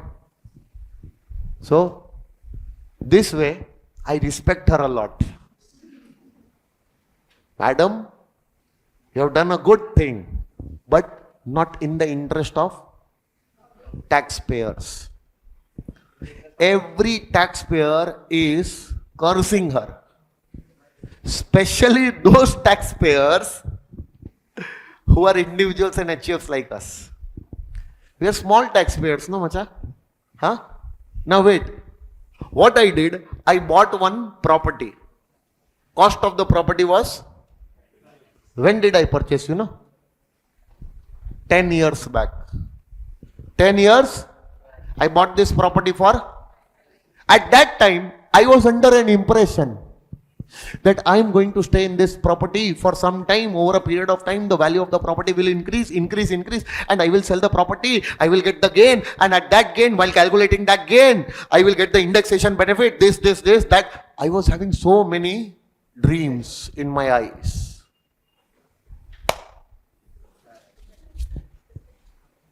No indexation benefit. Amma, now the value of the property is, I am selling it for. And how much is the cost? And how much is the gain? I am bloody an individual, HUF, not having that much money in my hands. Madam, what have you done with us? 40 lakh rupees of gain. Bloody, if you would have taken the indexation, no, 45 lakhs minus indexation benefit, 30 lakh rupees we would have reduced, and only 15 lakh rupees of gain would have arisen. On that 15 lakh, 20% tax we would have paid. 15 lakh into 20%. Calculate. How much? And just imagine, now the gain amount is 40 lakhs. On that you are taking how much? 12.5% of that. For a person like an individual HUF, we are small assessees, madam. What have you done? Industry, all the individuals, all the HUFs started abusing her. When she was going home, no, people used to throw stone. So madam got a little bit, emotional. After all, she is a lady, motherly figure. Okay, motherly figure for the entire nation. See, ultimately, she agreed to one demand. These individuals and HUF should not suffer. So, come here. You have acquired any immobile property? Yes or no? Selling it as long-term asset? Yes or no? No indexation benefit. Po. So earlier also it was no indexation benefit, no? Now also no indexation benefit. But wait, without taking indexation benefit, you will calculate your capital gain. Without taking, so how much was your selling price? And how much was the cost? How much is the gain? Your gain will be 40 only. In the calculation of your capital gain, in total income, whenever you will show capital gain, you will show 40 lakhs only. At the time of calculating your tax, at the time of calculating your, we will give you one option. We will give you one. Calculate the gain without indexation, pay tax at 12.5, and calculate the gain after taking indexation, pay 20%, whichever is more beneficial. So 45 minus 40 lakh on this 12.5%. How much? How much? And 45 minus 30. We have taken the indexation. We have taken the 15 into how much? 3 lakh. This tax or this tax, whichever is more beneficial, you can pay that. And this option was given only to resident individuals transferring immovable property. Resident individuals and HUF transferring, which they acquired prior to 23rd July but transferring on or after 23rd July. What if acquired prior to 23rd July, transferred also prior to 23rd July? Indexation benefit will also be available to calculate capital gain, and whatever capital gain will be there, taxable at 20%. Yes or no? What if asset, immobile property was acquired on or after 23rd July and transferred on or after 23rd July? No indexation. And tax always at the rate of 12.5%. This option is not available. This option is available only in the case of those immobile properties which were acquired prior to 23rd July, but they are transferred on or after 23rd July. Fortunately, I bought one house prior to 23rd. In that house I am staying right now. Now, whenever in future, after 5 years, 10 years, 20 years, if I'll sell that house, no, on that house, I will get this benefit. Resident individual transferring any immobile property, including residential house, yes or no, which I acquired prior to, and I'm transferring on or after. So whenever I will transfer to calculate my gain, will I get any indexation benefit? No indexation benefit to calculate the capital gain. Capital gain will be calculated without taking indexation. But to calculate my tax liability, I will get an option to pay tax at the rate of 20% on the gain computed after indexation benefit, or to pay tax at the rate of 12.5% on the gain which I have calculated without taking indexation benefit. Whichever is more beneficial, I can pay that tax. But my gain will always be computed without taking indexation benefit. And that gain will only be shown as a part of my total income. Got it, sir? Everyone? This beautiful thing is there. And if they ask you in the exam, confirm I am telling you, this time I am expecting one question on this in your attempt. They will tell you to calculate capital gain, calculate, but don't take indexation. And they will also tell you to calculate the tax liability. And when you will be calculating the tax liability, at that time, the same gain will be taken. On that, apply 12.5%. Now again recompute your gain by taking indexation benefit. On that gain, apply 20%, 12.5 or 20%, whichever is the more beneficial, pay that tax. Will you remember this? Did you enjoy this? So we'll see you tomorrow, and from here we'll continue tomorrow. Till then, bye bye. Yes.